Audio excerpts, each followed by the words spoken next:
Alors aujourd'hui, je vais vous parler de différents sujets et qui sont tous liés aux États-Unis.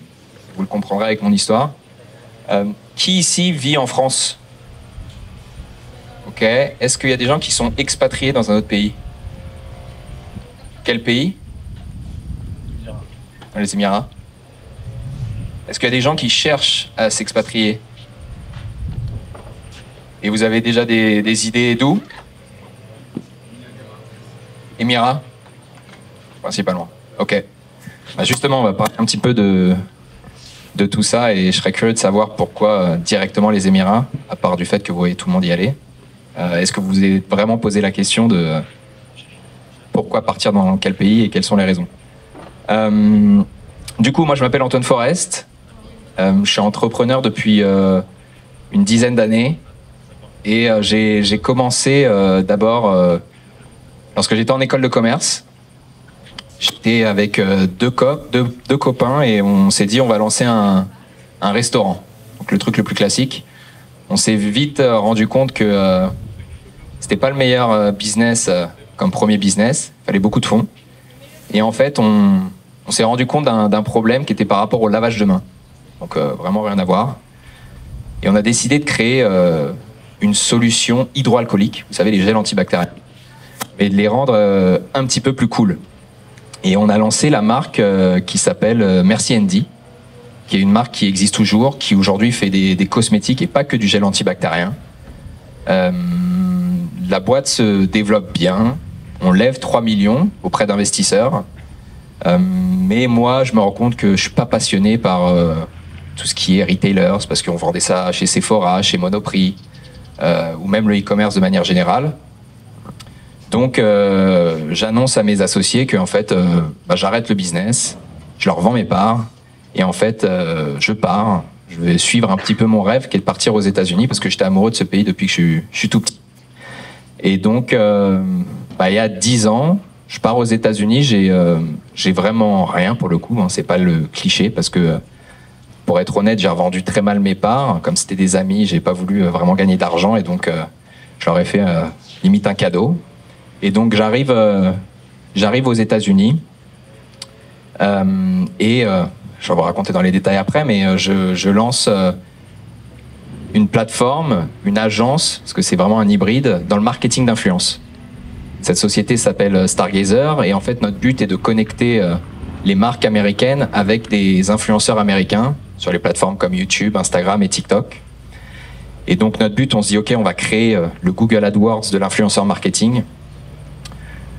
On s'est vite rendu compte que c'était compliqué parce qu'en fait on deal avec des humains et de tout automatiser ces process c'est pas évident. Donc voilà, c'est pour ça qu'on est tombé dans une sorte d'hybride entre un SaaS, une plateforme tech et une agence. Mais malgré tout la boîte s'est bien développée. On a travaillé avec des clients tels que Google, Poshmark, Sony, tout ça sur le marché américain. J'ai 2 associés là-dessus. On a ouvert des bureaux à Miami, puis à San Francisco, 25 employés. 5 millions de CA, donc une bonne petite agence. Mais au bout de 6 ans sur cette aventure, le métier d'agence est quand même compliqué. On est un petit peu l'esclave de nos clients. Et là, Covid.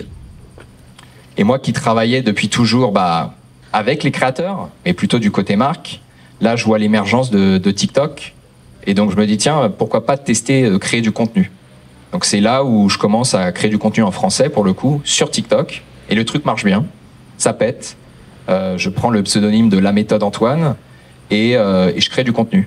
Alors, il y a un vrai alignement, je me lance au bon moment, au bon endroit. Je commence à faire des vues, des centaines de milliers de vues, des millions de vues, en parlant un peu de tout et de rien, mais beaucoup de business. Et je gagne beaucoup de followers. Je gagne des centaines de milliers de followers, je gagne 1 million de followers très rapidement. Et donc là, j'ai les entrepreneurs qui commencent à me contacter et me dire aide-moi à développer mon compte TikTok. Donc je dis ok, donc je découvre maintenant le milieu du coaching. Donc, je commence à coacher comme ça, en one by one, tous ces clients. Et même si je passe 90% de mon temps sur mon agence, j'ai 10% sur ce side business qui en fait crash grave du cash. Et donc là, j'ai une réalisation où en fait, je pars d'un côté plus tradi, agence, etc. Et je vois plein de potes qui sont solopreneurs, qui ont ce business un petit peu lifestyle de pouvoir voyager, kiffer, avoir un business de cash flow. Et donc, je décide en début 2024 de mettre un nouveau PDG à la tête de mon agence et de me lancer à 100% sur les réseaux pour lancer une activité de coaching. C'est ce que je fais aujourd'hui. Donc, j'accompagne principalement des infopreneurs, des coachs à se développer sur les réseaux et surtout à vivre de leur activité, à faire plus de ventes, sous le nom de la méthode Antoine. Et maintenant, c'est également sur Instagram que j'utilise principalement. Et donc, là, l'idée aujourd'hui de cette discussion, c'est d'avoir déjà une discussion ouverte avec vous par rapport à ce parcours, les réseaux sociaux, mais également sur les États-Unis. Et ces 10 ans aux États-Unis m'ont donné 10 leçons que je vais envie de vous partager. Et c'est ce qu'on va voir ensemble. N'hésitez pas à me couper, à poser des questions si vous en avez. C'est le but. La première des leçons que j'ai apprises aux États-Unis auprès des Américains, c'est nobody is coming to save you. Donc personne n'est là pour vous sauver en fait. Vous êtes tout seul. Personne t'attend. Et quand je suis arrivé aux États-Unis, en effet, là ça prend une grosse claque. On arrive en France, on a son confort, ses petites habitudes, et puis là il n'y a personne. Donc je me retrouve vraiment face à un mur. En plus, j'ai pas beaucoup d'argent, donc il va falloir se débrouiller. Surtout que je souhaite pas travailler pour quelqu'un, je souhaite relancer quelque chose avant de lancer Stargazer. Et donc c'est les galères. Je commence à faire du Airbnb chez moi. Il y a des gens qui dorment dans ma chambre. Moi, je dors sur le canapé, dans le sofa. Je fais la porte à un club. J'essaye de faire plein de petites activités pour gagner du cash, illégalement, le temps de pouvoir lancer Stargazer. Et en fait, ce moment-là, il est déterminant pour moi parce qu'en fait, j'ai réalisé que j'avais le contrôle total de ma vie. Et ça, c'est quelque chose que je pense qui est déterminant, de se dire, en fait, il y a pas de guide.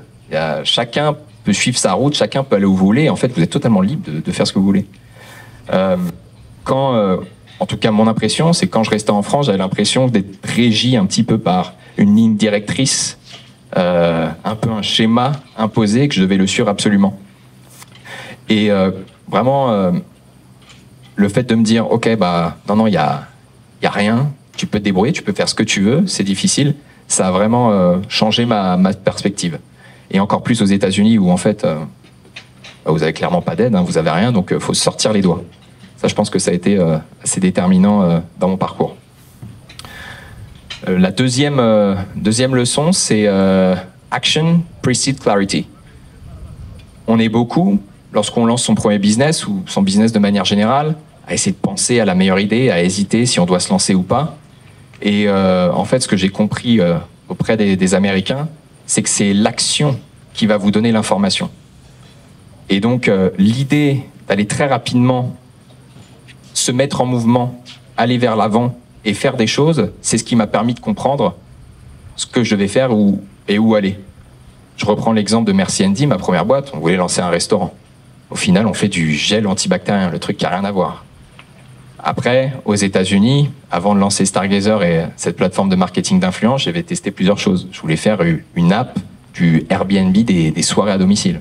Un truc qui n'a rien à voir. J'ai vu que c'était une très mauvaise idée, je me suis planté. Et ça m'a amené vers les influenceurs et le marketing d'influence. Donc j'ai eu quelques discussions avec vous, dire c'est quoi un petit peu le conseil, ou certains d'entre vous qui sont en train d'hésiter sur quoi lancer. L'idée c'est de se lancer justement, et que derrière ça vous trouverez pas directement, mais par plusieurs itérations où aller. Une grosse leçon, et ma troisième, c'est the right partner can elevate your business, the wrong one can destroy it.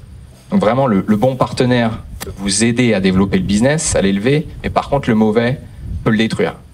À chaque fois que je me suis associé dans mes business, ça s'est pas très bien terminé, pour le coup.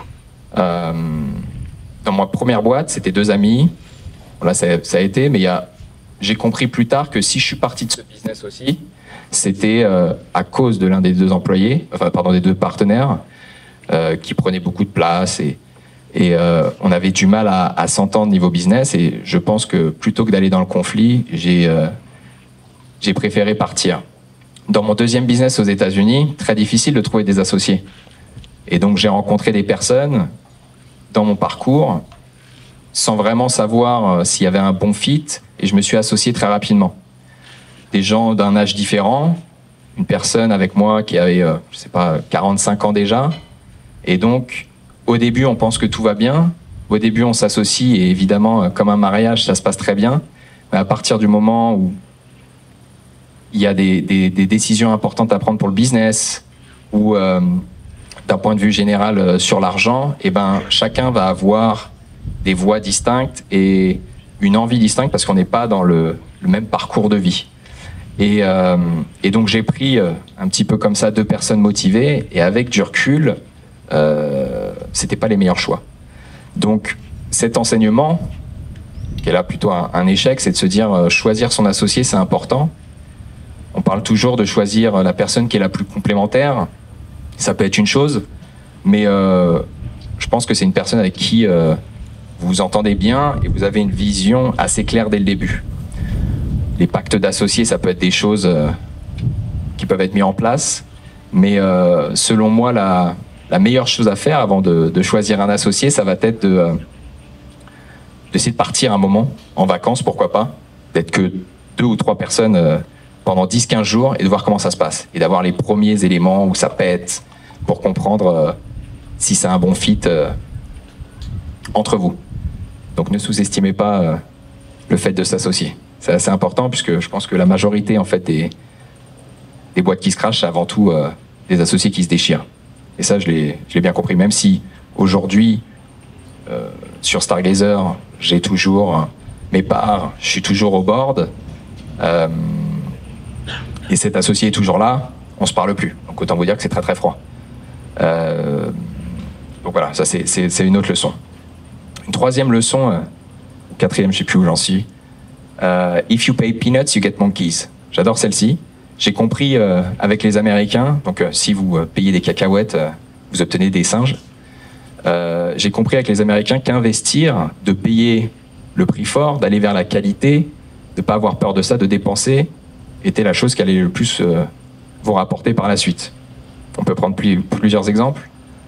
La première, avec les employés.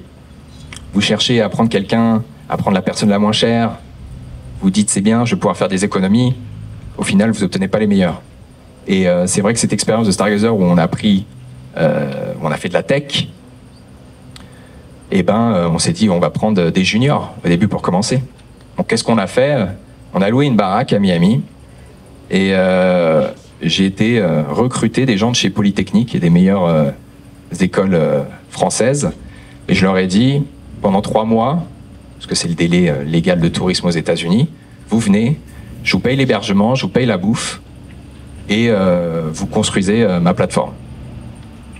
L'idée paraît sympa, l'ambiance était géniale, et au final, ils ont fait quelque chose de plutôt pas mal, mais ce sont encore des gens d'école, donc des juniors, et on s'est rendu compte par la suite que le code il était dégueulasse, qu'il y avait pas mal de problèmes, et que lorsque j'ai pris un CTO senior quelques années après, il y avait 80% à refaire.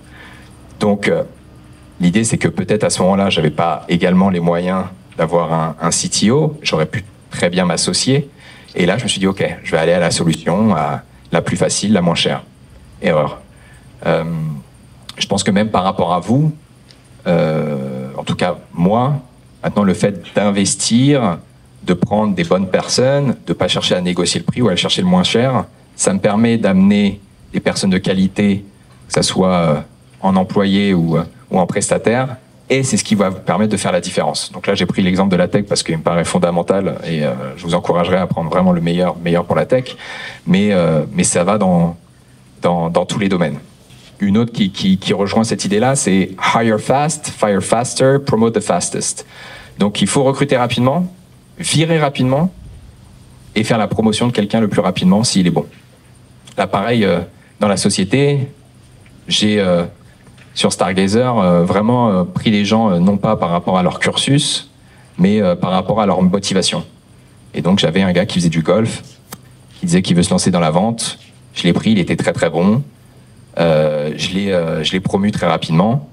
Et à l'inverse, alors ça c'est l'avantage des États-Unis, recruter des chèvres et j'ai pu les virer rapidement. Alors moi la difficulté que j'ai eu principalement dans le business et que j'ai toujours, c'est vraiment le recrutement. lorsque vous cherchez à construire une équipe, recruter les bonnes personnes, c'est difficile. Et moi, je trouve encore plus dans le milieu de la vente, parce que les commerciaux, par définition, sont de bons vendeurs.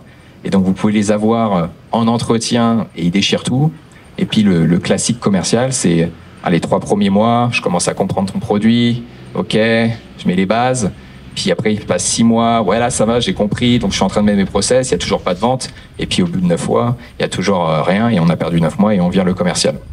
Donc, l'idée est de se dire, n'hésitez pas à engager des personnes très rapidement et surtout, s'ils sont bons, de les garder auprès de vous.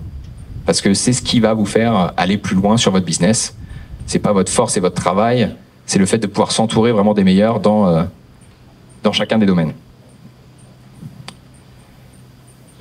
Une autre leçon des États-Unis de ce parcours, if everything is a priority, nothing is. Si tout pour vous est une priorité, alors... Tiens, dis-moi, t'as une question? Est-ce que tu as des process précis sur le recrutement, le fait de disqualifier les mauvaises personnes et de voir empiriquement s'ils sont bons? Parce qu'en fait, en théorie, quand le mec il vient en entretien, il peut tout déchirer, mais après, au bout d'une semaine, on voit qu'il a beaucoup des peurs, des réticences, où il ne fait juste pas son taf. Donc, est-ce que tu pourrais zoomer sur les process techniques que tu implémentes et que tu as actuellement? Alors, ça dépend évidemment du profil que tu recrutes. Tu vois, sur des profils de commerciaux,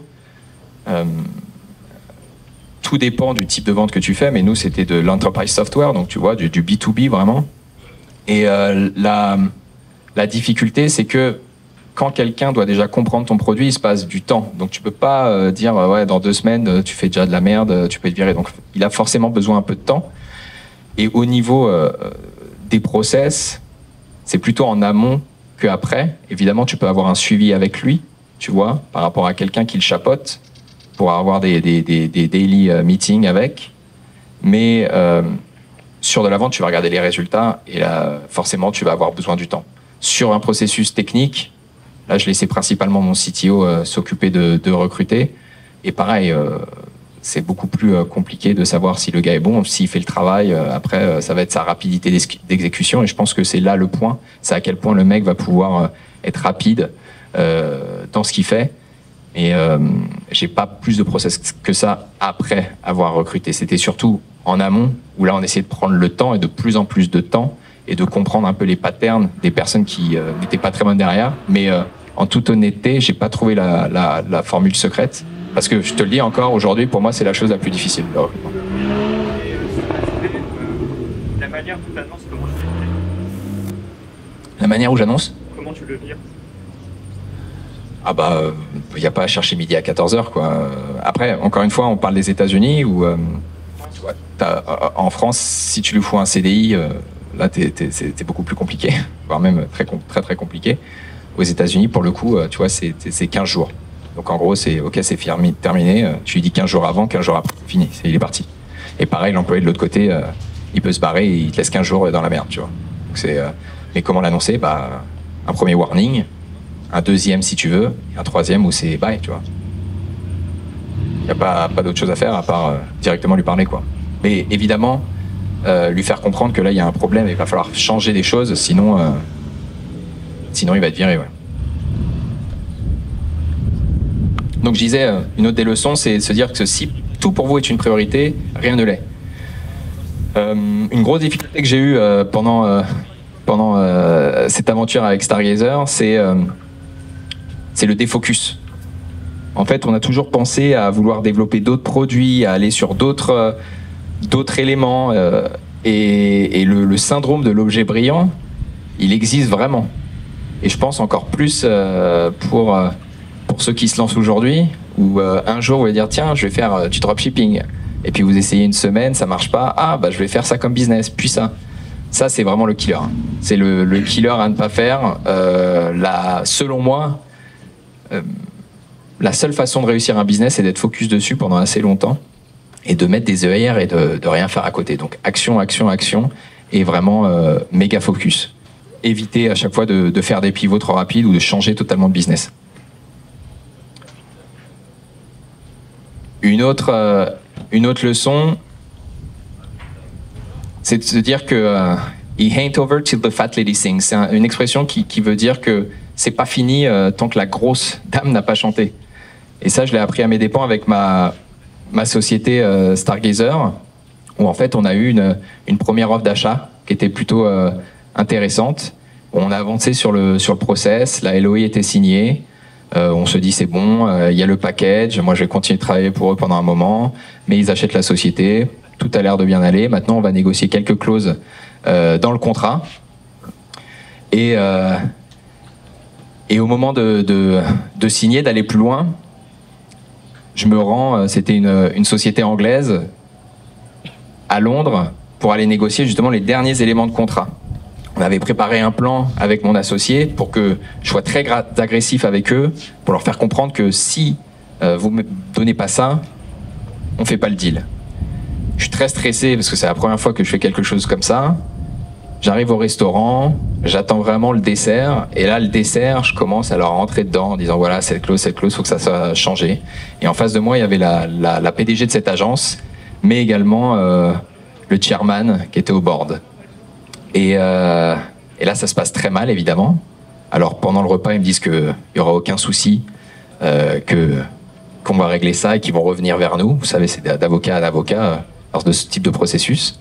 Et il s'avère que, une semaine après, j'apprends que le deal capote, que la CEO de la boîte qui nous rachète a été virée, parce que le chairman n'a pas du tout aimé le fait qu'elle était en train de faire peut-être louper le deal avec nous.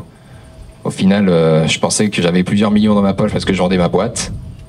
Et rien du tout. La boîte existe toujours, Stargazer. Elle est entre guillemets pas vendue. Et là, j'ai compris que, ok, faut vraiment attendre jusque le dernier moment avant de célébrer. C'est pas tout rose, tout ce que je vous dis, mais au moins c'est avec transparence et honnêteté. Une autre chose que j'ai appris des Américains, c'est que vous ne pouvez pas vendre un secret. Et ça, c'est mon expérience des réseaux sociaux, de la création de contenu, qui m'ont fait rappeler que si personne ne sait ce que je fais, bah, personne ne peut acheter quoi que ce soit. Et que vous pouvez très bien développer un business sans forcément vous mettre en avant, ou créer du contenu. Et putain, créer du contenu, ça peut quand même vous apporter tellement d'avantages qu'un des conseils que je vous dirais absolument, c'est de vous lancer au plus vite et de commencer à créer, que ce soit du personal branding ou de la création de contenu pour votre société dès maintenant. Et malheureusement, brutal mais vrai, mais souvent être vu, c'est plus efficace qu'être excellent ou qu'être le meilleur dans votre domaine, parce que personne ne le sait. Et en fait, la perception que les gens ont de vous va être souvent meilleure, enfin plus importante que qui vous êtes vraiment. Et c'est pour ça que quand vous regardez les entrepreneurs, les meilleurs entrepreneurs, en tout cas ceux qui génèrent le plus de cash, et que vous parlez avec eux, ils ont rien d'impressionnant. Hein. C'est pas quelqu'un qui va vous mettre, waouh, le mec est au-dessus, il est ultra intelligent, je sais quoi. Non, non. C'est juste que le fait qu'ils se mettent en avant, qu'ils fassent des actions, qu'il y a comme une brute, bah, c'est ce qui fait la différence à la fin. Donc, la visibilité, elle bat toujours votre habilité à faire quelque chose ou votre excellence. Donc, créer du contenu. Les Américains m'ont appris qu'aussi l'argent, c'était un véhicule et pas une destination. Et d'ailleurs, ça va peut-être un petit peu à contre-courant de ce que vous pouvez entendre, où on parle toujours de chiffres, faire plus, du cash, du cash, du cash. Moi, j'avais la croyance limitante au début que l'argent, c'était dur à faire. C'était compliqué. J'avais un attachement émotionnel avec l'argent, peut-être de par d'où je viens. Et en fait, quand tu commences à faire de l'argent, tu te rends compte qu'il est partout et qu'il est assez facile à obtenir. Et que moi, je le considère vraiment comme un fluide. Il faut que vous soyez prêts à pouvoir, comme des mains ouvertes, à le prendre, mais aussi à le relâcher, à investir plus pour en prendre plus. Et donc maintenant, j'arrive à me détacher de toute émotion par rapport à ça. Mais surtout, ce que j'ai compris, et ça c'est quand même assez drôle parce que ça vient je l'ai appris aux États-Unis alors que c'est vraiment le pays capitaliste le plus capitaliste au monde, c'est que l'argent, c'est pas la finalité. Que évidemment, vous cherchez tous à gagner plus d'argent, mais essayez de comprendre pourquoi. Et le premier exercice que vous pourriez faire, c'est combien vous voulez. Et les gens me disent ouais, je veux 10 millions, mais pourquoi? Pose sur le papier, tu veux t'acheter une voiture, tu veux t'acheter une maison, tu veux t'acheter quoi? Mais la marque, mais ton penthouse, je sais pas, mais pourquoi tu veux vraiment chercher ça. Déjà, ça c'est un bon exercice à faire et ça va peut-être, pour certains, réduire vos attentes, peut-être les augmenter, je ne sais pas. Mais en fait, l'idée de se dire que l'argent, c'est comme l'essence d'une voiture. Le but de votre voiture, c'est pas avoir plus d'essence. Le but, c'est d'arriver à une destination. Et donc, je pense, pour tenir sur le long terme, au niveau business, c'est vraiment d'avoir du sens. On vous le dit souvent, de trouver son why, son pourquoi, mais c'est vraiment le but. Parce que ne croyez pas qu'en vous lançant dans le business aujourd'hui, et vous dites, ouais, une fois que j'ai 10 millions, c'est bon. En fait, vous rentrez dans un jeu qui ne se finit jamais. Et vous chercherez toujours à avoir plus. Donc, si vous posez les bonnes questions dès maintenant, et d'ailleurs, elles pourront évoluer, bah, c'est là où je pense vous serez meilleur dans le business, plutôt que de dire de faire de l'argent pour faire de l'argent. Et c'est là où vous tiendrez le plus. Et surtout, dans une époque où on se fait matrixer sur les réseaux, et je vous vois, hein, la plupart d'entre vous, ça pourrait être mon petit frère, où à 16 ans, vous dites si j'ai pas fait 10 millions, j'ai raté ma vie, parce que vous voyez ça sur les réseaux, c'est là où vraiment il faut prendre du recul et se dire mais qu'est-ce que j'ai envie de faire et pourquoi. Et que tout ce que vous allez faire, et le kiff, c'est dans ce voyage. Parce qu'une fois que vous arrivez au bout, vous pensez arriver au bout, déjà vous dites ah bah ça y est, j'ai arrivé à mon objectif, maintenant quel est le prochain? Donc ça s'arrête jamais. Donc posez-vous les bonnes questions dès maintenant, et vous n'êtes pas obligé de les avoir à 17 ans, à 18 ans, à 21 ans, elles évolueront. Et je sais que peut-être pour certains d'entre vous, ce message ne va pas être clair ou pas résonner, mais l'argent, c'est un fluide. L'argent, c'est pas l'objectif. C'est ce que vous pouvez faire avec. Le dernier point des Américains, c'est de run your own race. En fait, il n'y a pas un chemin. C'est pas parce que vous voyez quelqu'un d'autre qui, à 23 ans, a fait tant d'argent et que vous n'y êtes pas encore que c'est la fin du monde. Il ne faut pas laisser se distraire, se démotiver, se dévier de son chemin parce que vous prendrez le temps qu'il vous faut par rapport à votre histoire et où vous voulez aller et c'est OK. Je sais que beaucoup de personnes disent oui, c'est cool d'avoir des millions, mais il faut le faire le plus jeune pour kiffer. Évidemment, et vous pouvez le faire, c'est pas le problème. Mais de ne pas se mettre la pression mentale de se dire par rapport à d'autres, j'y suis pas arrivé encore. Moi, j'ai 36 ans aujourd'hui. Je suis beaucoup plus vieux que vous. Et pourtant, j'ai l'impression d'avoir juste commencé le game. Parce qu'il va passer beaucoup de choses. Et parce que ce game ne finit jamais. Que je peux très bien gagner ma vie aujourd'hui, je pourrais peut-être beaucoup plus gagner par la suite. Mais j'ai 36 ans et je kiffe avoir de l'argent maintenant. Hein. Pourtant, je peux vous dire qu'à 17 ans, j'avais pas commencé le business et qu'à 25, j'étais à Miami en train de dormir par terre. Donc, on a le temps. Vous avez le temps. Et moi, je préfère vous dire l'opposé de ce que beaucoup vous diront, parce que certains d'entre vous le comprendront après. Donc vraiment, suivez votre chemin. Je pense que c'est vraiment une quête personnelle, une quête de sens avant tout, avant d'argent, et qu'une fois que vous comprendrez vraiment pourquoi vous faites les choses et où est-ce que vous voulez aller, là, ça coulera d'autant plus et plus rapidement. On ne mesure pas le succès uniquement face à l'argent, et peut-être que vous aurez d'autres étapes de votre vie, vous aurez envie d'autres choses. Donc foncez pour le business, défoncez-vous, travaillez comme des chiens. Après, vous travaillez peut-être moins, ça c'est pas le problème, mais prenez le temps de vous poser des questions par rapport à votre why. Maintenant, je vais parler plus des États-Unis. Personne veut s'expatrier aux États-Unis? Est-ce que vous avez des questions sur l'expatriation aux États-Unis? Est-ce qu'il y a des États aux États-Unis qui sont plus favorables au niveau pour créer sa société, par exemple? Alors, des États aux États-Unis qui sont plus favorables pour créer sa société. Alors, pour créer sa société, oui, Delaware, principalement. Nouveau-Mexique, New Mexico, tu peux le faire. C'est les deux mieux. C-Corp, Delaware, et t'es tranquille. Les associés sont anonymes, donc en plus t'es tranquille. Donc je te conseille de le faire là-bas.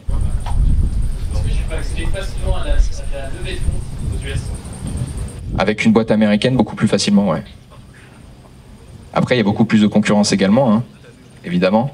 Mais ouais, les investisseurs, enfin, ils sont prêts à investir, ils reçoivent ton deck, ils voient ton pitch, et ça peut être autant des investisseurs institutionnels, donc vraiment des VC, que aussi de l'angel investor, très facilement. Mais c'est vrai qu'eux, ils aiment bien respecter les codes et d'avoir directement une société américaine. Et en fait, par exemple, l'accélérateur Y Combinator, ils demandent absolument que les sociétés soient en C-Corp au Delaware. Voilà, parce que tous leurs statuts sont déjà préfaits, etc. C'est plus facile pour les Américains d'investir. C'est pour ça que je vous dis, si vous devez créer une société et que vous cherchez potentiellement à lever des fonds, alors faites une C-Corp Delaware. Si c'est un solo business, il n'y a pas de souci, et à ce moment-là, vous pouvez la créer Delaware ou New Mexico. Ouais. Vas-y. Les conditions pour être résident aux États-Unis, c'est compliqué, Alors ouais, les émigrer aux États-Unis, c'est compliqué. Et c'est pour ça qu'en fait, je pense que la plupart d'entre vous ne souhaitent pas y aller, par rapport à Dubaï, où en fait, vous créez votre société là-bas et on vous donne votre visa, quasiment. Aux États-Unis, il y a pas mal de façons d'y arriver. Si vous voulez créer une société, c'est la façon la plus facile, mais la plus coûteuse.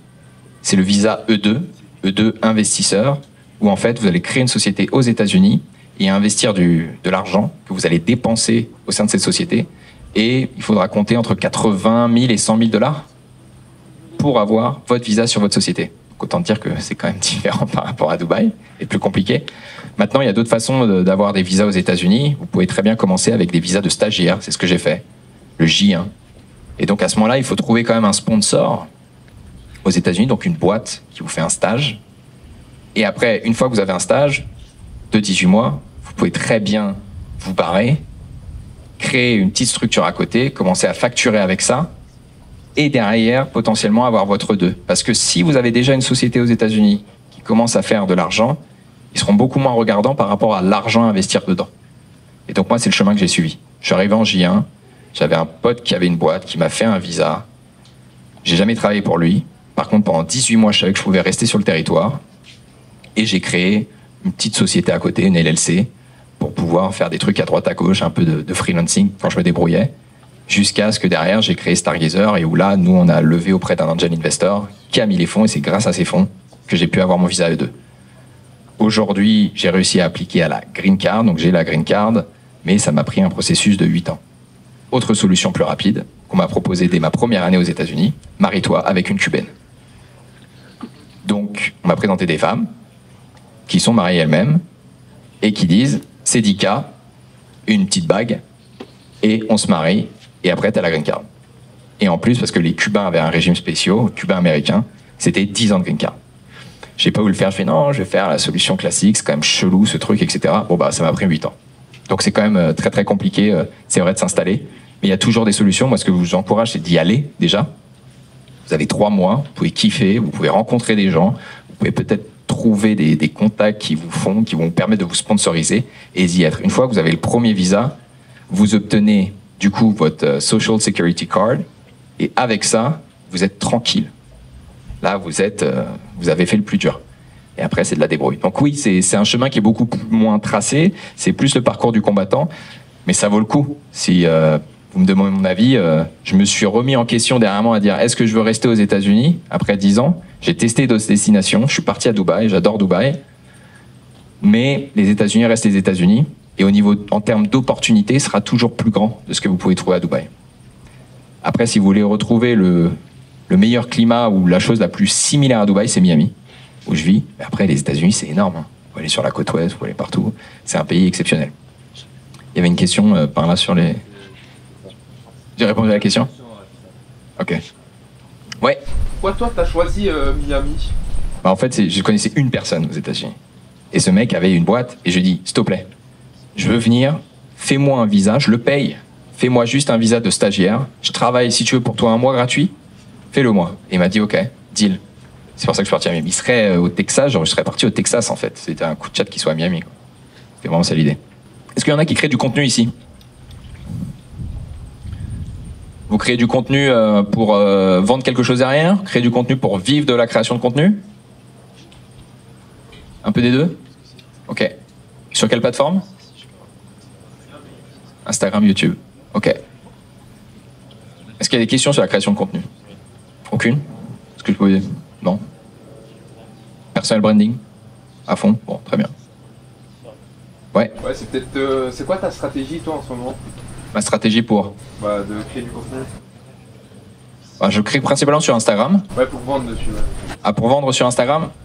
Moi, j'ai créé une stratégie qui s'appelle le tunnel personnel, qui est une stratégie ultra simple, qui va un peu à l'encontre de ce que vous pouvez voir pour vendre de l'accompagnement en ligne. J'ai pas de VSL, j'ai pas de pub agressive.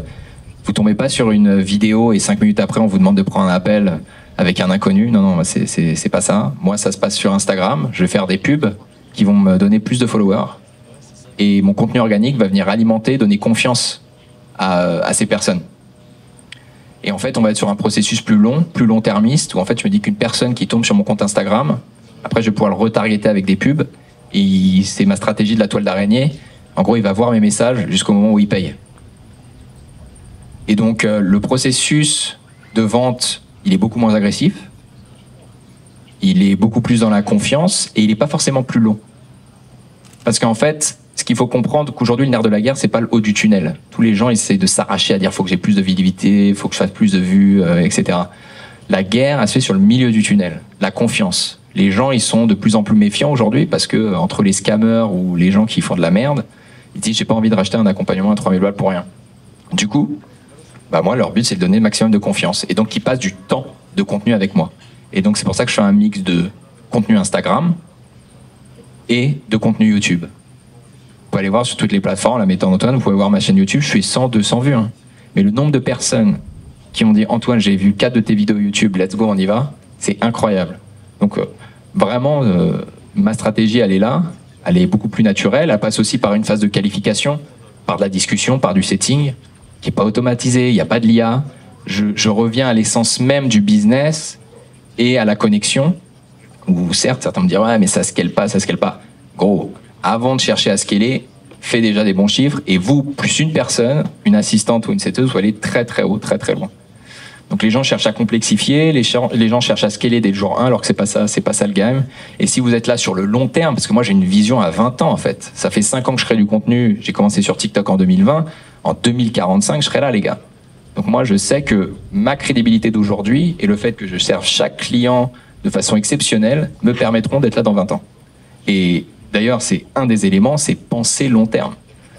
À un moment donné où tout le monde est ultra court-termiste, où il faut faire le plus rapidement et limite se barrer derrière, bah moi c'est tout l'inverse. Et donc cette approche qui est à l'opposé de ce que vous pouvez entendre, bah en fait elle fonctionne et elle plaît, parce que justement tout le monde fait l'inverse.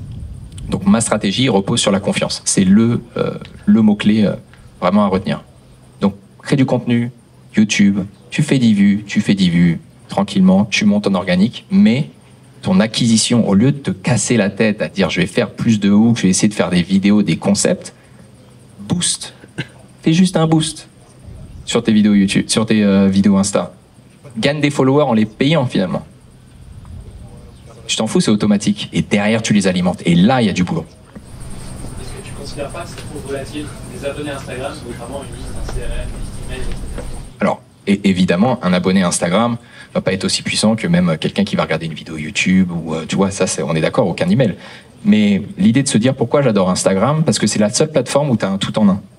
Tu peux faire des pubs, tu peux faire du contenu, tu peux discuter directement avec les personnes, tu vois, donc tu as vraiment et t'as les stories, qui est là le moyen de connecter et de vendre le plus facile au monde. Donc c'est pour ça que j'aime ça et c'est mon point de départ. Mais après, derrière, c'est de pouvoir récupérer l'email de cette personne le plus rapidement possible. Il y a des lead magnets, pourquoi pas une VSL, et c'est de l'amener à consommer du contenu long, qui peut être YouTube, qui peut être un podcast, même que audio. Mais c'est qu'en fait, les gens passent du temps avec vous, du temps de contenu pour qu'ils gagnent confiance. C'est vraiment ça l'idée. Est-ce que tu n'as pas des abonnés qui sont peu qualifiés par rapport à un tunnel plus classique entre guillemets sur YouTube? Ouais, donc la question c'est est-ce que j'ai pas avec cette stratégie des abonnés qui sont parfois pas ultra qualifiés? La réponse est si, forcément. Mais qu'en fait ton coût par lead, ton coût par abonné est tellement bas, et c'est là où il faut travailler les pubs et savoir quel type format faire, qu'en fait c'est pas grave, l'un dans l'autre, ton coût par abonné qualifié, donc ton coût par lead, va être très faible. Et surtout, tu les gardes derrière. Alors c'est sûr, avec le format VSL, tu vas récupérer l'email. Là, moi, je vais d'abord le fait qu'il va me suivre sur Instagram, mais je vais récupérer son email par la suite. Donc oui, tu as des abonnés moins qualifiés, mais après, ton travail, quand tu fais cette stratégie, c'est toujours de tester des nouvelles publications pour faire des nouvelles pubs et voir celles qui te rapportent un abonné, entre guillemets, le moins cher et de la meilleure qualité possible. Yes. Et du coup, comment tu détermines les posts que tu vas mettre en followerage, par exemple? Comment je détermine les posts que je vais mettre Ils vont ramener des personnes sur ton compte. Bon, un truc tout bête. Un post qui a bien marché en organique, il y a de grandes chances qu'il fonctionne bien en pub. Part comme ça, déjà, de base. C'est le constat de base. Et après, à partir de ce constat-là, tu peux tester différents formats. Alors évidemment, moi, à force de faire que ça, je commence à comprendre des formats qui marchent mieux et quelles sont les mécaniques qui peuvent le mieux marcher. Mais ça se passe par le test et chaque niche va être différente. Donc il y aura toujours une phase d'itération à faire. Mais commence en partant là-dessus. Putain, j'ai fait, je sais pas, ou l'engagement. Regarde le nombre de vues ou l'engagement. Tiens, il y a eu plus d'engagement là-dessus, bah, je vais essayer de le booster. Tu vois, commence comme ça. Yes. Du coup, tu n'utilises plus du tout TikTok? J'utilise plus du tout TikTok. Je reposte automatiquement, mais j'y passe plus une seconde. Parce qu'en fait, j'ai tellement grossi ma communauté là-dessus sur des choses qui sont totalement différentes de ce que je fais aujourd'hui, que là, vous pouvez aller voir, hein, j'ai 1,5 million d'abonnés, je fais 1000 vues par vidéo. C'est terrible. Parce qu'en plus, la plupart des gens étaient en 2020, pendant le confinement, Covid, derrière leur écran, ils s'abonnaient, ils consommaient, puis ils sont peut-être même plus sur TikTok aujourd'hui. Parce que le style a changé, etc. Et que ça marche plus, en tout cas avec ce compte. Et aussi, parce que, en tout cas, pour ce que je vends et sur l'étiquette, TikTok, la qualité quand même des personnes, elle est moindre qu'Instagram. T'as quand même des gens plus quali, qui ont plus de pouvoir d'achat sur Instagram que TikTok. Je dis pas que tu peux pas vendre de l'étiquette avec TikTok, hein. Mais en tout cas, j'ai vu que sur Instagram, ton effort, il est beaucoup plus vite récompensé. Donc j'utilise, puis ouais, en fait, ça ne sert plus à rien. Ouais. Tu fais comment pour booster les contenus pour des musiques sous licence? Tu peux pas. Tu peux pas, hein. Ouais, il faut utiliser des musiques libres de droit ou tu dois pas mettre de musique du tout. Ouais, c'est un peu chiant. Yes. Tu vends quel type de produit via Instagram? J'entends pas du tout. Tu vends quel type de produit via Instagram? Moi, je vends un accompagnement, du coaching. C'est ce que je fais aujourd'hui. Moi, j'accompagne les coachs. J'ai un business vraiment de cash flow, lifestyle. Je garde mon equity dans mon agence. L'idée, c'est de mettre des tickets dans d'autres trucs, mais plus de me mettre sur un projet, un gros projet entre guillemets. Là, c'est de se dire lifestyle business. On prend du cash, on kiffe et on vit sa vie en même temps. Tu vois. C'est du high ticket. High ticket, ouais. Est-ce que tu as déjà fait des produits digitaux low ticket? Oui, j'ai commencé par ça. Ma première formation, je l'ai fait en 2020, TikTok. Je les vendais à 97 €. Je savais pas, je comprenais rien, j'avais pas de funnel, j'avais un lien en bio et les gens ils achetaient. Après j'ai commencé à augmenter le prix, mais j'ai jamais. J'aurais fait à l'époque la connaissance que j'ai aujourd'hui sur des funnels et tout, j'aurais fait un carnage. Là ça tournait bien, mais ouais, je le vendais pas assez cher. Après j'ai lancé des challenge reels, donc des produits à 197, 297, et maintenant je peux vous dire après 3 ans de petits produits que le low ticket c'est de la merde. Clairement de la merde, c'est de la perte de temps. Quand tu as envie d'avoir un impact sur les gens et de gagner ta vie avec peu de clients, c'est le high ticket. Et tous les gens qui vous diront oui, mais le high ticket est en crise, faut faire un low ticket pour monter sur un high ticket, bullshit. Au final, c'est une question de confiance. Si les gens ont confiance en vous, ils vont acheter. Forcément, s'ils vous découvrent et vous foutez une putain de VSL Calendly à acheter 3000 balles, ils vont pas le faire, ils vous connaissent pas. Vous êtes qui? Mettez-vous à la place de ces personnes-là. Donc l'idée, oui, vous pouvez vendre du high ticket en 2025 si les gens ont confiance en vous. Pour avoir de la confiance, il faut se concentrer sur le milieu du tunnel. C'est tout. Mais je ferai plus jamais de low ticket. Le ticket, les gens sont chiants. Les gens pensent qu'ils peuvent tout avoir de vous. Ils vont demander des refunds, des machins, alors que le client high ticket, par définition, il va être investi. Il veut des résultats et donc il va se donner. C'est quand même plus plaisant de travailler avec des gens comme ça. Donc si j'ai un conseil, ne faites que du high ticket. J'ai qu'un produit, j'ai qu'une offre. Hein. J'ai que Instagram, j'utilise Zoom et Calendly. Pas de tunnel, pas rien. Pas besoin de se complexifier la tâche. Par contre, il y a du boulot sur le milieu du tunnel, c'est sûr. Yes. Juste pour au niveau de tes campagnes d'AS, toutes les campagnes que tu fais sur Instagram, c'est que de l'acquisition niveau abonné, pas, si tu le fais pas directement rentrer dans un funnel ou non. Non, ouais, que via Instagram, et je fais du follower et du DM ad. Ouais. Justement, pour travailler ta confiance, tu te bases sur quoi? Sur la proximité, sur l'apport de valeur? Sur du temps de contenu consommé. C'est-à-dire que les gens puissent... Parce que si tu te mets que sur Instagram ou que sur TikTok, c'est des vidéos par définition de 30 secondes. T'imagines le nombre de vidéos de 30 secondes pour que la personne ait confiance en toi, elle va voir que des petites bribes. Et puis si tu essayes de faire la vidéo ultra formatée, etc., ultra coupée, c'est pas top. Par contre, si tu commences en les attirant avec du contenu court, mais que derrière tu les amènes sur du long, là ils vont passer pas des 30 secondes et des 30 secondes, mais des 10 minutes par 10 minutes. Et encore une fois, tu n'as pas besoin de faire des vues sur ta chaîne YouTube, tu as juste besoin de les amener sur ta chaîne YouTube. Moi, j'utilise YouTube comme une bibliothèque de vidéos. Ça pourrait être un site internet, on s'en fout en fait. Je cherche pas à faire des vues en organique avec YouTube, je cherche à ce que les gens qui viennent d'Instagram aillent sur YouTube pour binge-watcher mon contenu, tu vois. Ils ont regardé 4 vidéos, donc ils ont passé 40 minutes avec moi, et donc forcément la confiance elle est plus là. Donc ça va être un élément. Le deuxième élément de confiance, c'est d'échanger avec eux. Et de se dire, si tu fous une IA ou un truc, bon bah ça se sent directement. Tu peux mettre un setter qui se fait passer par toi, ça c'est ok, mais échange un minimum. Que la personne elle sente que tu es réel. Et c'est ce que les gens recherchent aujourd'hui, de l'authenticité et de la connexion. C'est-à-dire quand tu fais des échanges avec les gens, tu vas plus faire des audios. Ouais, des audios. Alors après, j'ai une setteuse aussi, mais des fois elle me dit, viens Antoine, mets un audio là. Tu vois, tac, je mets un petit audio dans la conversation. C'est des relations qui vont vous permettre derrière de closer de ces personnes-là sans avoir de low ticket, sans avoir d'autres choses derrière. Yes. Est-ce que tu sais sur YouTube c'est quoi le contenu? Je t'entends pas du tout, si tu peux parler plus fort. Est-ce que tu sais sur YouTube c'est quoi le contenu qui convertit le plus? Le contenu qui convertit le plus sur YouTube, c'est toi qui prends ton téléphone et qui te filme et est en train de parler. J'ai des vidéos où je marche pendant 10 minutes et je suis en train de parler. En fait, je suis juste moi. Et ça marche. Donc quand on vous dit essayez d'être vous-même, d'être authentique, moi ça a été très compliqué pour moi de faire ça. Parce que tu as toujours l'impression que tu dois jouer un jeu, ou que tu dois paraître quelqu'un, ou que si tu deviens vulnérable, c'est un gros mot, que tu parles de tes faiblesses, de tes échecs, etc. Alors que tout le monde montre que la Lambo et l'appart à Dubaï, qu'est-ce qu'ils vont penser de moi? Mais en fait les gens ils recherchent ça. Et donc l'idée, les vidéos qui convertissent le mieux sont celles où tu vas parler d'un élément de ta niche, de ton expertise, ou tout simplement de ton histoire. Les gens, ils veulent pouvoir s'identifier. Si tu as fait quelque chose, une personne... En fait, l'idée, c'est de parler à la personne qui était toi il y a 6 mois, toi il y a 1 an. Et en fait, se dire qu'il y a une personne qui est à ce moment-là, qui veut juste être là où tu es toi. Donc on pense souvent qu'avant de pouvoir parler de mes résultats, il faut que j'atteigne je sais pas combien par mois. Mais non. En fait, il y a des gens qui aimeraient juste déjà être à votre place. Et donc l'idée, c'est de pouvoir montrer à ces personnes, vous étiez comme eux avant, et maintenant ils peuvent atteindre votre situation en suivant votre chemin. Et c'est ça l'idée, c'est l'identification, la connexion.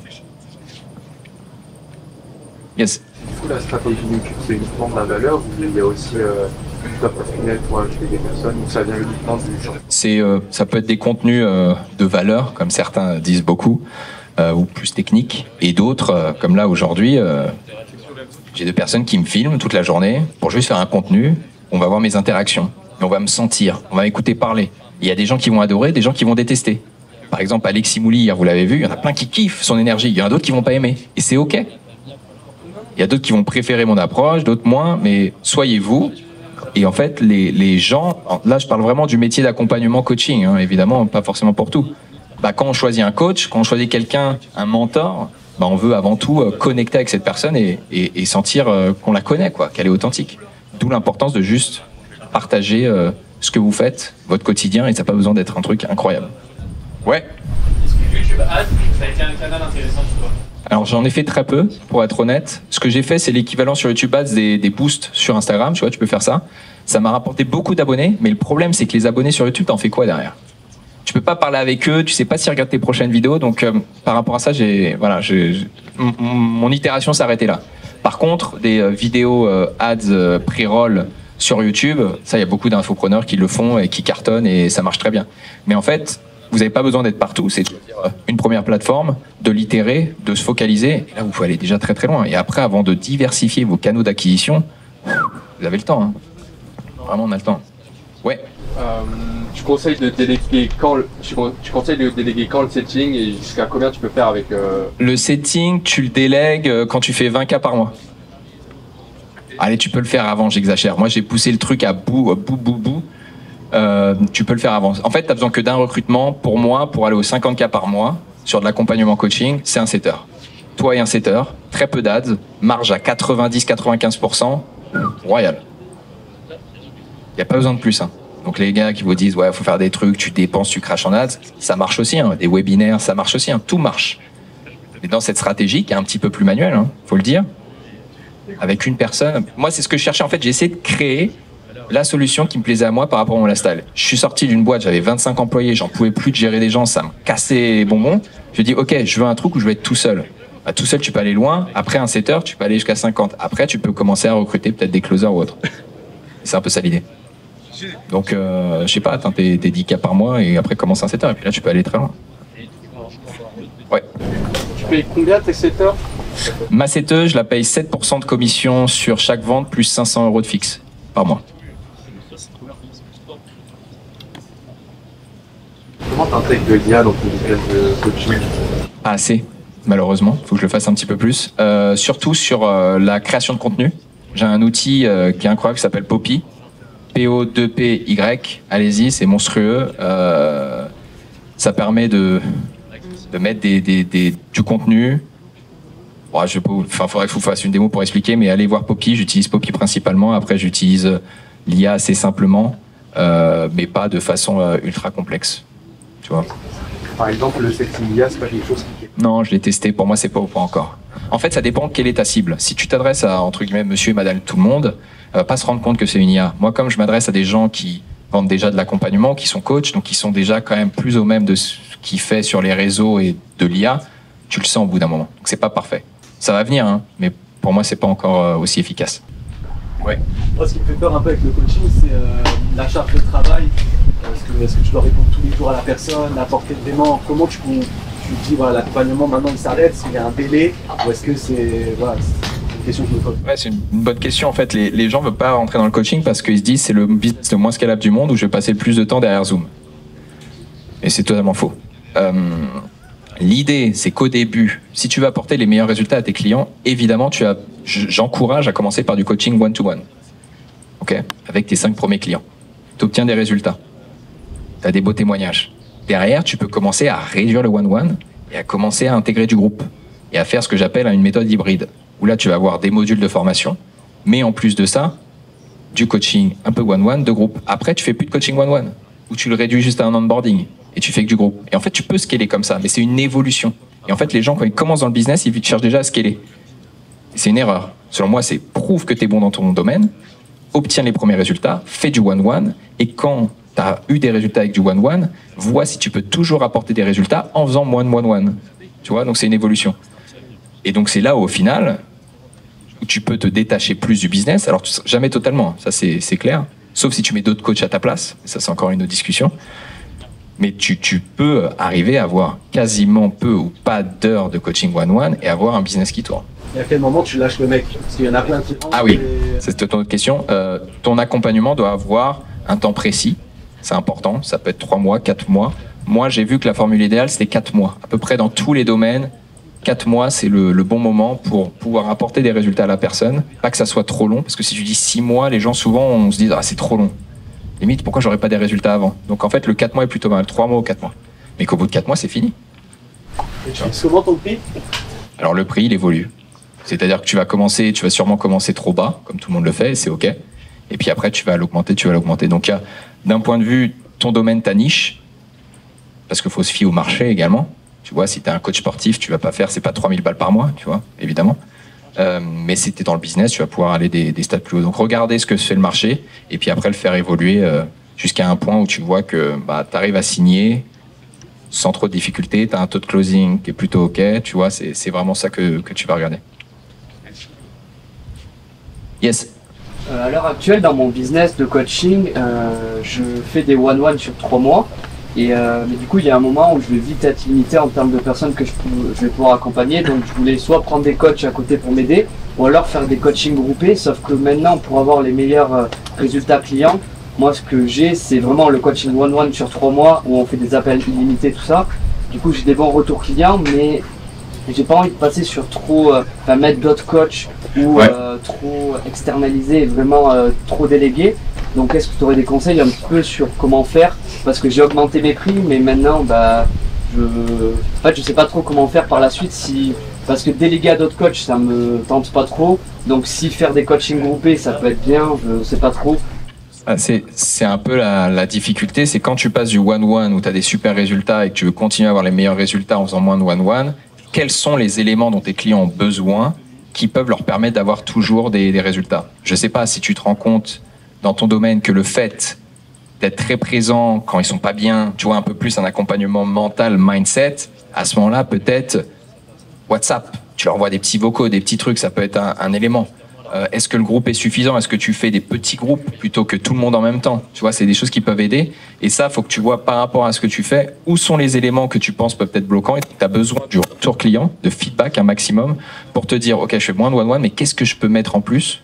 Donc je te dis, ça peut être un accompagnement WhatsApp en plus, ou peut-être chaque semaine, vous m'envoyez toutes vos questions et je te fais un retour sur Loom, tu vois, de tous les éléments. Je sais pas, tu vois, mais il faut trouver l'élément. C'est souvent là la difficulté, c'est que les gens sont très bons en one-one, ils apportent des résultats, mais dès qu'ils font moins de one-one, il n'y a plus de résultats. Et donc, ton envie de scaler fait que tu veux pas retourner dans le one-one, sauf que tu as de moins en moins de résultats, et donc les clients sont de plus en plus mécontents, entre guillemets. Donc là, faut que tu itères et que tu essayes de toujours rajouter, toi, si c'est pas du one-one, qu'est-ce que ça peut être d'autre? Ça peut être un accès WhatsApp, tu vois. Moi, je sais que je suis très présent sur WhatsApp, qui peut prendre du temps, mais qui est souvent plus efficace que le one-one à une fréquence de tous les 15 jours, par exemple.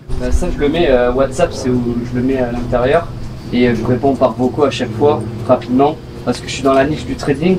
Du coup, niche du trading, t'as dit? Parce que, en fait, ils ont accès à un one-one, des appels quand ils veulent, et tous les jours, on trade en live pendant la session américaine. Donc, en plus de ça, ils ont des lives directement avec moi en groupe, et dès qu'ils veulent m'envoyer un message, ils m'envoient un WhatsApp, et je réponds dans les 1 à 2 heures, grand maximum. Et là, malgré tout, tu vois que Si, mais moi, je suis quelqu'un où j'ai envie de leur donner le maximum parce que j'ai appris comme ça. Maintenant, je sais pas si en enlevant un peu, c'est pas trop tard. Non, il faut que tu enlèves et que tu vois où est-ce que ça crée des problèmes, en fait. Mais tu es obligé d'enlever, sinon, en effet... Enfin, après, tout dépend d'où tu vas avec ton business. Peut-être que tu es très content avec le chiffre que tu fais, tu ne veux pas plus scaler. Peut-être que tu as envie de scaler davantage, c'est une décision personnelle. Tu as aussi beaucoup de coachs qui sont la face du business et c'est d'autres coachs qui sont derrière. Et moi, j'ai rien contre ça. Moi, c'est pas mon alignement. Je pars du principe que la personne que tu vois, c'est celle que tu as envie qui te coach. Et moi, j'ai envie de rester les mains dans le business parce qu'en fait, ça te nourrit. T'es tout le temps, t'es toujours, tu vois, dans le game finalement. Mais t'es pas obligé de faire du one-one à raison de toutes les semaines non plus, tu vois. Donc, je pense qu'il faut que tu testes davantage. On pourra en parler après, tu vois, de stratégie. Question, Léa? Comment tu te différencies avec de plus en plus de concurrents dans toute cette niche infoproduit, coach de coach? Comment je me différencie? Ouais, sur l'étiquette, il y a de plus en plus d'acteurs. Par deux choses. La première chose, c'est qui je suis moi. Et donc, je te disais à quel point c'est important de montrer qui tu es. De pas forcément chercher à être polarisant si tu ne l'es pas, mais juste d'être toi. Et la deuxième chose, c'est par rapport à mon système, ma méthode. En fait, ma méthode qui est, tu vois, que j'assume clairement, qui est sur la simplicité, qui est pas sur des compétences techniques. Donc, ça m'attire un public qui recherche ça. Et donc, je pense que ces deux éléments te permettent de te différencier totalement. C'est ce qu'on dit, de créer sa niche où tu es tout seul dedans. Parce que finalement, qui peut être toi? Personne. Donc, si tu assimiles toi qui tu es, ton histoire, ce que tu as fait, plus à côté un peu ton approche du business, ça suffit pour avoir ta place, quoi. Il y a assez de place pour tout le monde, hein. Pour moi, les autres personnes qui font pareil, ils sont pas concurrents. Ils sont sur le même marché, ils ont une autre approche, quelque chose. Et quand tu choisis un coach, c'est pour ça la beauté de l'accompagnement, c'est que tu as toujours ta place. Il y a un mec demain qui va arriver, qui va devenir coach de coach. Bah, il y a plein de gens qui vont signer vers lui. Mais en fait, la plupart des gens, ils abandonnent très vite. C'est ça où je dis, vous visez long terme. C'est que quand tu te prends le premier mur, c'est pas de se dire, tiens, je vais aller ailleurs. C'est, OK, comment je peux passer ce mur? Et souvent, les gens, ce qui se passe classique pour tous les types de coachs, c'est, j'ai testé l'acquisition webinaire, ça marche pas, le lendemain, j'ai fait VSL Funnel, ça marche pas, le lendemain, je fais ça. En fait, non, tout marche. Mais continue, essaye de comprendre où est-ce que est le problème. Et donc, ça revient au syndrome de l'objet brillant. C'est pareil dans les méthodes d'acquisition, c'est que les gens sont pas assez patients et vont pas assez loin. C'est ça le but d'un entrepreneur. C'est votre métier, par définition, tous les jours, c'est de régler des problèmes. Donc, vous avez un nouveau problème, vous essayez de voir ce qui se passe, d'avoir de la sérénité, de prendre du recul et dire, je vais combattre ce problème. Et donc, c'est pour ça que je te dis, oui, il y a assez de place, parce que la plupart des gens se lancent, et puis ils vont arrêter au bout de 6 mois ou d'1 an. Et tu vois, par contre, quelques têtes qui restent là depuis un moment. Et tes garanties et tes promesses, comment tu arrives à... Je suis anti-garantie. Okay. Tous les gens, ouais, si tu fais pas ça, refund, bullshit. Moi, le but, c'est que mes clients sont responsables. Imagine tes coachs perte de poids. Tu penses qu'ils vont mettre des garanties? Est-ce qu'ils vont voir derrière toi si tu n'es pas en train de bouffer ou pas faire les exercices? Non, ça serait débile de pouvoir mettre une garantie. Alors pourquoi dans le coaching business on va mettre une garantie? Pourquoi enlever la responsabilité de l'entrepreneur? Tous les gens qui disent j'ai la méthode secrète, je suis tellement sûr de mon truc que si t'as pas 10 ventes en 10 mois, je te refonde. Et ça me fait rire. C'est des guignols. C'est une méthode. Si vraiment a marché cette garantie, tu penses qu'ils auraient besoin de mitrailler en pub à fond pour la faire connaître? Ah non, t'inquiète pas, le mot il serait passé très rapidement. Tout le monde saurait que lui, tu peux y aller, c'est garanti, t'as des résultats. Donc non, moi c'est à l'inverse, je suis très clair, il n'y a pas de garantie. Tu vas bosser, si tu suis ce que je te dis, tu vas avoir des résultats. Par contre, si tu bosses pas, si t'es pas à fond, ou si tu commences à dévier, bah ouais, t'auras peut-être pas des résultats. Mais il faut remettre la responsabilité sur l'entrepreneur. C'est important. Ouais. Ouais, j'ai compris que tu étais high ticket à fond.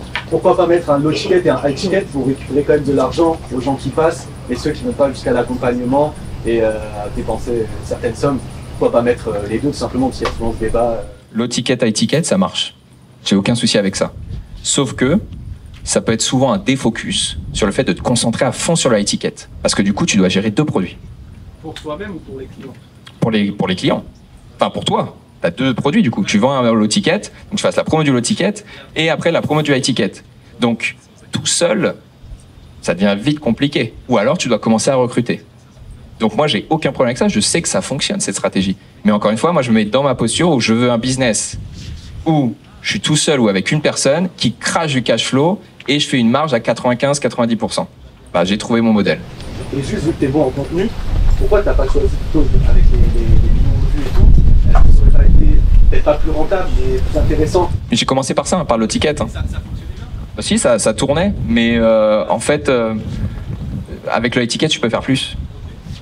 Parce que je faisais des millions de vues, mais aussi sur 80% de touristes. Au final, qui sont les vrais acheteurs? Dès que tu essayes de la viralité sur TikTok, par exemple, ouais, j'ai 80% de personnes qui achetaient rien au final. Enfin, même plus que ça d'ailleurs.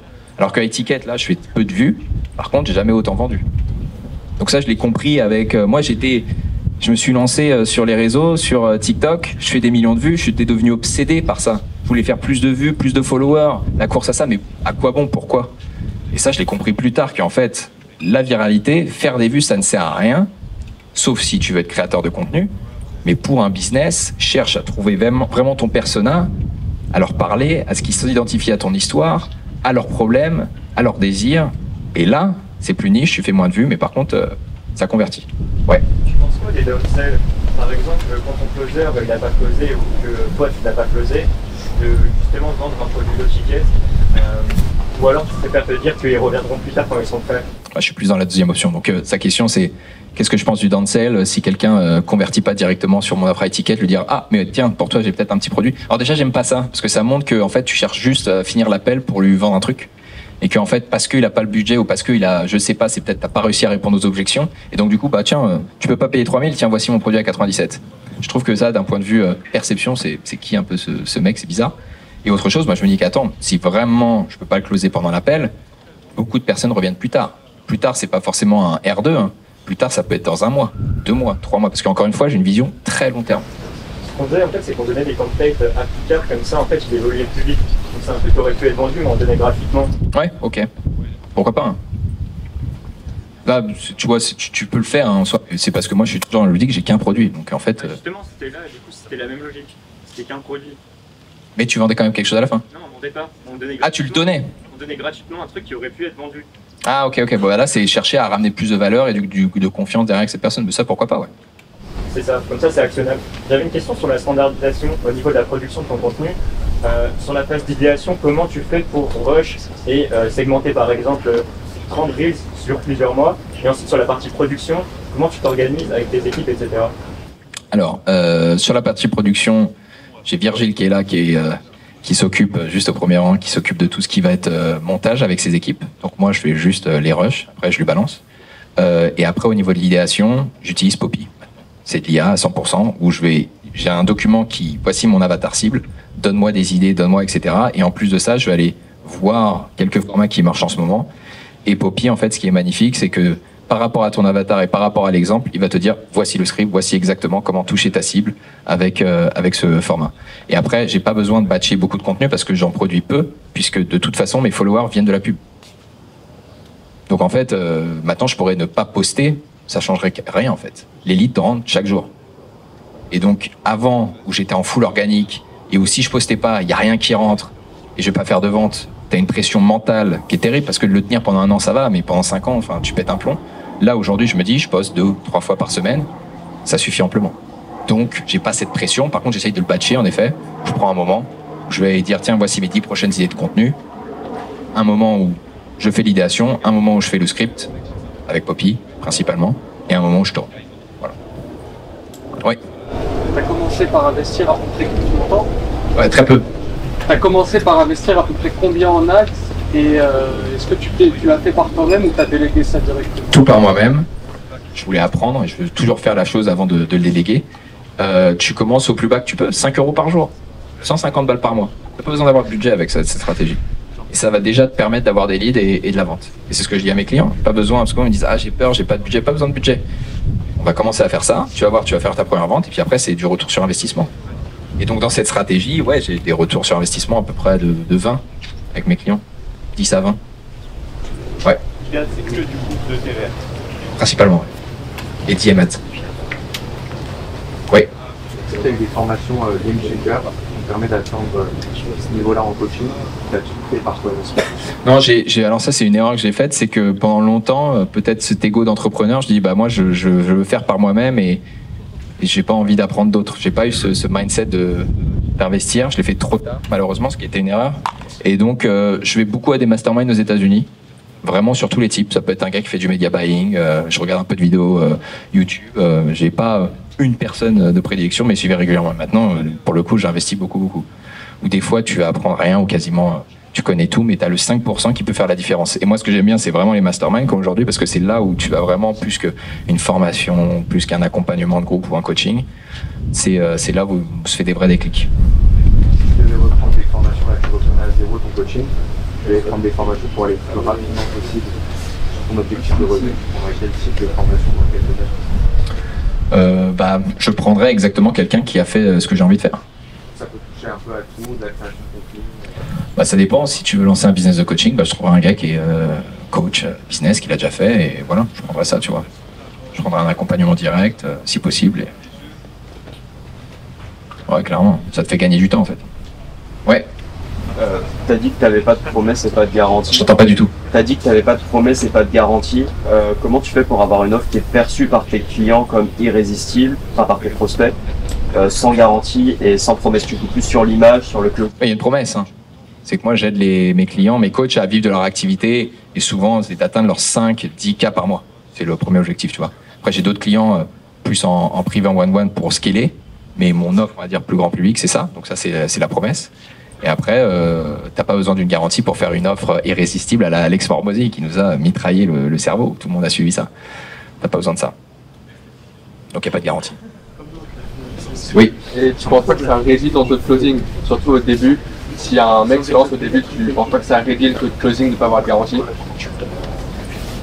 Non, je pense pas. Si tu mets une garantie pour augmenter ton taux de closing, c'est qu'il y a un problème. Parce qu'après, ça dépend les garanties. Qu'est-ce que c'est la garantie? C'est avoir un contrat si t'as pas envoyé 500 DM à froid par jour. Enfin, tu vois, ça devient n'importe quoi. Donc, t'as pas besoin de ça. Faut apprendre les compétences en closing, faut prendre des compétences en setting, donc faut apprendre le métier. Et après, faut progresser sur cet aspect. Mais c'est pas parce que t'as une garantie que là, ça va tout changer. Yes. Avant, on parlait de visibilité. Et toi, comme tu disais, tu faisais plusieurs millions de vues sur TikTok à l'époque. Et maintenant, ouais, tu es passé à 100 vues, par exemple, sur une vidéo YouTube. Comment tu as fait pour faire ce switch? Parce que notre ego, on a toujours envie d'être et autres. Comment tu as réussi à faire ce switch? En fait, c'est le jour où j'ai quitté mon agence parce que je faisais des millions de vues sur TikTok, mais c'était un side business. J'avais mon agence, c'était ça mon business. Donc je m'en foutais en fait. Et le jour où j'ai dit, bah non, là, demain, t'as plus de rentrée d'argent, tu vois, il faut que tu gagnes du fric, c'est là où j'ai le déclic. Et je me suis dit, quoi bon faire ces millions de vues, ça me rapporte pas d'argent. Donc c'est là où j'ai lancé mon offre à étiquette et c'est là où directement j'ai commencé à dire, je cible un persona clair. Et en fait là, ce qui va déterminant pour la réussite de votre business, c'est à quel point, enfin dans le coaching et l'accompagnement, c'est à quel point vous connaissez votre avatar client, votre persona, jusqu'au moindre détail. Et là, vous parlez à cette personne et là, pas besoin de faire 10 millions de vues. Hein. Pas du tout. Pas du tout parce que pour le coup, je suis bien content de ne pas être trop connu ou exposé, tu vois, comme d'autres peut l'être. Même si avant, je l'avais beaucoup, non, je préfère toucher que les personnes, de dire les réseaux, c'est avant tout un business et faire la part des choses. Et ça, c'est venu par la suite. Au début, j'étais complètement obsédé par les vues, hein. Ça, c'est clair et net. Oui. Est-ce que pour toi aujourd'hui, du coup, c'est vraiment primordial? J'entends pas du tout, est-ce que c'est primordial pour toi aujourd'hui de passer par l'ADS pour se faire connaître? Non. où l'organique, après souvent, il faut trouver un contenu qui plaît et qui va entre guillemets, bien marcher. Mais est-ce que pour toi aujourd'hui, l'ad c'est quand même primordial et ça aide énormément? Comment ça... Non, le débat ads versus organique, en fait, tout dépend. Moi, je pense que tu peux commencer avec que de l'organique, mais que dans ma stratégie, vu que l'investissement ads est tellement faible, que la meilleure chose à faire, c'est de combiner les deux, tu vois, d'avoir de l'ads pour alimenter et l'organique qui va amener de la confiance. Maintenant, tu peux très bien commencer par de l'organique, mais ça va être sûrement plus long. Et tu vas être toujours sur c'est la roue du hamster. Je poste pas, il se passe rien, il faut que je poste plus, les contenus marchent pas, et puis là il y a un contenu qui marche mieux, donc j'en fais plus de celui-là, mais en fait ça m'apporte des gens pas qualifiés, mais c'est pas grave, ça fait plus de vues, tu vois, tu rentres dans un cycle qui est infernal. Et à l'heure actuelle, tu gagnes des abonnés tous les jours? Tous les jours. Et tu es passé par un réel que tu as mis en ads et que tu monétises? Ouais, j'ai commencé par un, et puis après 2, 3, 4. Tu changes souvent les créatives ou Ouais, par contre, mon boulot c'est devenu ça, ouais. C'est que je fais des tests toutes les 48 heures, ça marche pas, j'itère. Ah oui, par contre, ça devient ça ton boulot, ouais. Tu laisses pas plus de... Il y a un format que tu as laissé peut-être plusieurs jours ou semaines? Oui, il y en a qui tournent. Par exemple, moi, dans ma niche, c'est l'audit de compte Instagram. L'analyse de bio.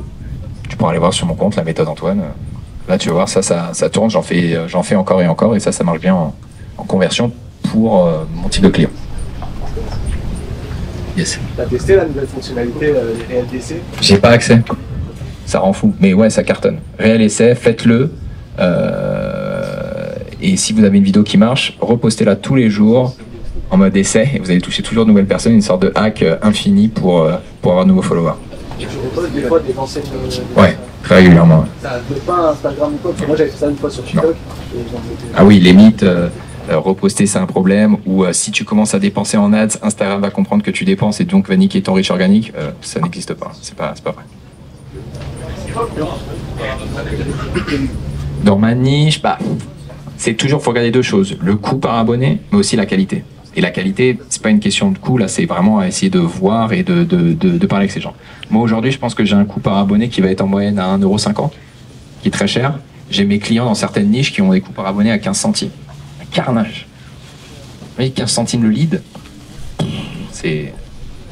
Il y en a d'autres qui se cassent la tête à faire des VSL et tout, hein. C'est tombé. Ça cartonne.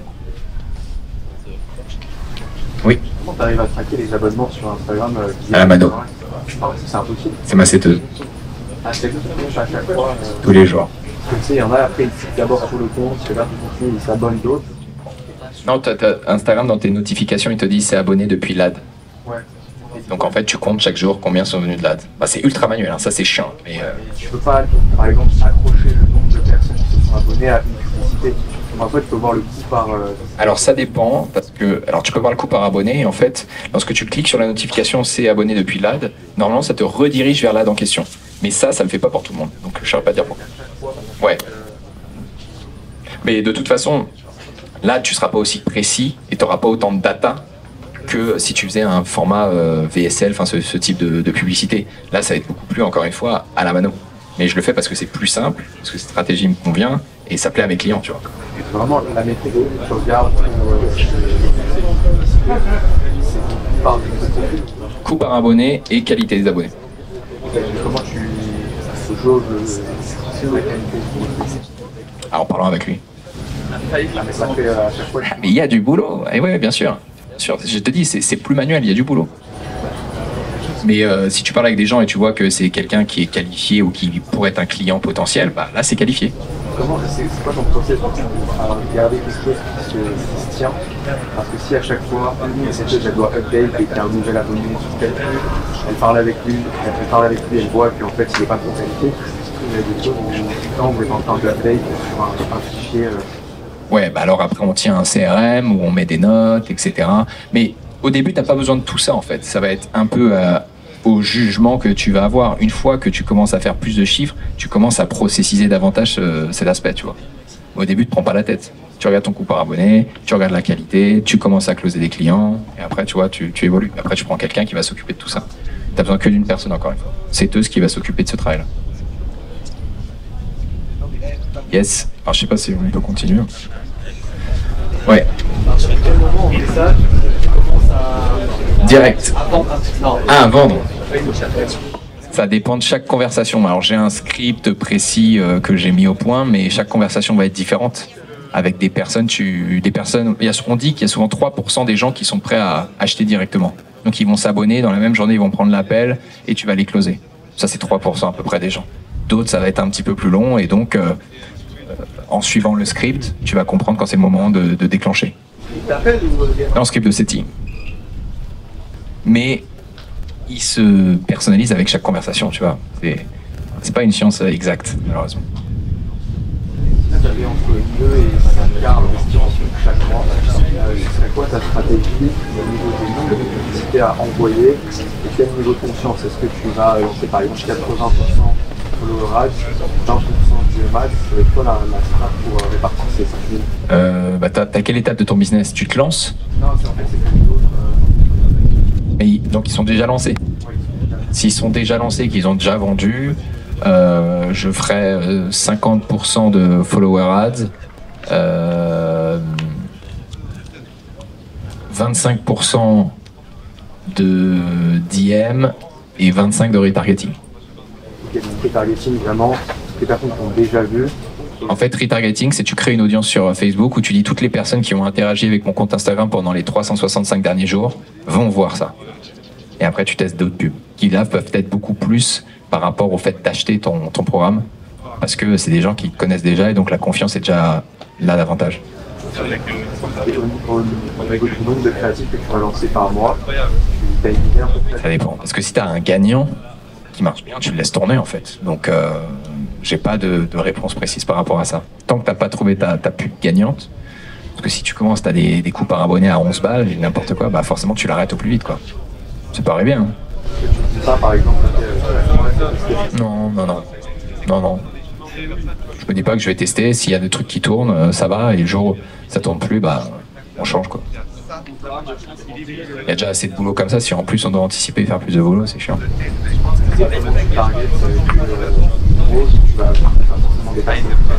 Tu peux tester des intérêts ou tu peux laisser. Moi, je pars du principe que Meta et Instagram, il est ultra puissant. Il va trouver les bonnes personnes.